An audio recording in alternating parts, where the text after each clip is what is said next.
ছাত্ৰ ছাত্ৰীখিনি অকণমান বেয়া আছিল, কিন্তু আমি ইমান বেয়া কৰিব বুলি ভবা নাছিলোঁ আৰু ভালেই কৰিছে। যিখিনি পৰীক্ষা হৈছিল সেইখিনি ভালেই কৰিছে আৰু এতিয়া যে এনেকুৱা এটা ৰিজাল্ট হ'ব আমি জীৱনতো ভবা নাছিলোঁ। ভাবিছিলোঁ যে ফাৰ্ষ্ট ডিভিজন নাপায়, কিন্তু ছেকেণ্ড ডিভিজন বা থাৰ্ড ডিভিজন পাব, কিন্তু খুব বেছি 10টা মানে ফেইল কৰিলেহেঁতেন। 33 জনে দিছিলে, কিন্তু এনেকুৱা মানে কোনো দিনেই হোৱা নাই আৰু এনেকুৱা হ'ব বুলি ভবাও নাছিলোঁ। এই মুহূৰ্তত মই উপস্থিত আছোঁ আজৰি, মৰিগাঁও জিলাৰ আজৰি হাইস্কুলৰ সন্মুখত আৰু কালি যি হাইস্কুল শিক্ষান্ত পৰীক্ষাৰ ফলাফল ঘোষণা কৰা হ'ল, সেই ফলাফলত এই বিদ্যালয়খনৰ 32গৰাকী ছাত্ৰ ছাত্ৰীয়ে পৰীক্ষাত অৱতীৰ্ণ হৈছিলে, কিন্তু 32গৰাকী ছাত্ৰ ছাত্ৰীয়ে পৰীক্ষাত অনুতীৰ্ণ হ'ল, অৰ্থাৎ ফেইল কৰিলে। আৰু তাৰপিছতে দেখা গৈছে বিদ্যালয়খনৰ যি পৰিৱেশ যথেষ্ট গোমা হৈ আছে আৰু বিশেষকৈ চৰকাৰী এখন চৰকাৰী বিদ্যালয়ত বিভিন্ন সা সুবিধা থকাৰ পিছতো আচলতে কিহৰ বাবে এনেধৰণৰ এটা ফলাফল দেখা গৈছে য'ত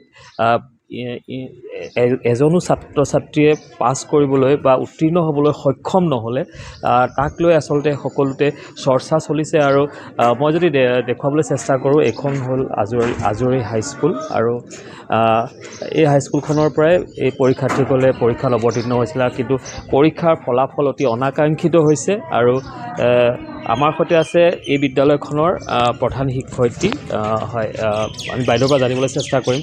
হয় বাইদেউ, কওকচোন কি হৈছে মানে আচলতে ৰিজাল্টটো কিয় এনেকুৱা হ'ল? যোৱা বছৰ আমাৰ 82% হৈছিল।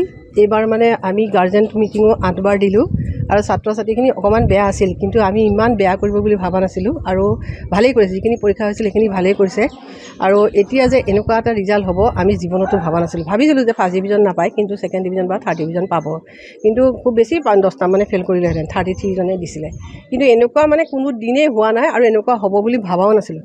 আমাৰ আজি 13 চনৰ পৰা ছায়েন্সৰ টিচাৰ নাই, তথাপিতো আমি আৰ্টছৰ টিচাৰখিনিয়ে পঢ়াই আছোঁ আৰু এটা দিনো টিচাৰক ক্ষতি কৰিবলৈ নিদিওঁ।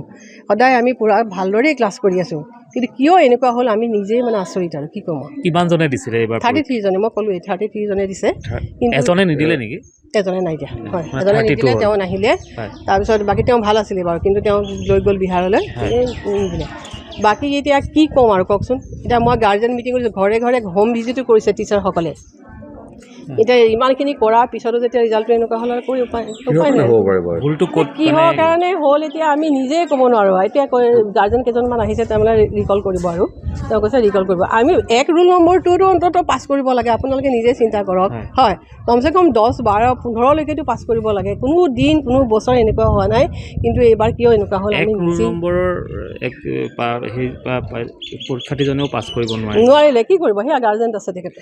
কেনেধৰণৰ নিয়ম নম্বৰবোৰ মানে এইবাৰ OMR 13 পাব লাগে আৰু বাকী যিখিনি থিয়ৰী থাকে তেওঁলোকৰ তেওঁৰ পৰা 13 পাব লাগে।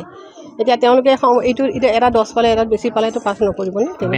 এগৰাকী পৰীক্ষাৰ্থীয়ে মেথছৰ এজনে 2 নম্বৰ পাইছে, সেইটো বাৰু তেওঁৰ নিজৰ কথা। কি কৰিম আৰু কওক।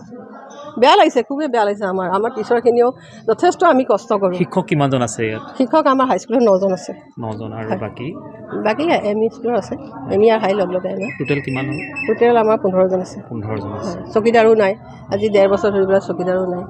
সেয়াই আৰু কি ক'ম আৰু কওকচোন। আমাৰ নিজৰে বেয়া লাগিছে, এনেকুৱা জীৱনত তেনেকুৱা হোৱা নাই আমাৰ, বুজি পাইছে। ৰিজাল্টটো যে এনেকুৱা হ'ব আমি কোনোদিন ভবা নাই। চেণ্টাৰৰ ভিতৰত যোৱাবাৰ জাগিৰোডৰ ভিতৰতে আমাৰ 82%, তাৰ আগৰবাৰো আমাৰ 90%।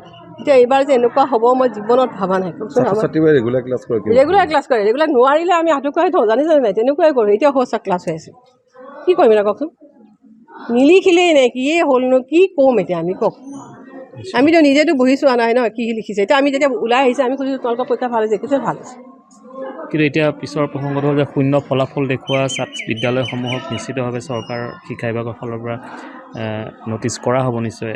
হ'ব চাগে, আৰু কি কৰিম আৰু এতিয়া মই সেইখিনিকে ক'ব লাগিব। আমিতো একো বাদ দিয়া নাই ন। আমি ঘৰে ঘৰে হোম ভিজিটো কৰিছে টিচাৰসকলে, ঘৰত গৈছে 8বাৰকৈ গাৰ্জেন মিটিং দিছোঁ। প্ৰতিটো ইউনিট টেষ্টৰ পিছত মই গাৰ্জেন মাতি পেলাই বহি পেলাই তেওঁলোকক চাব দিছোঁ কি নম্বৰ পাইছে।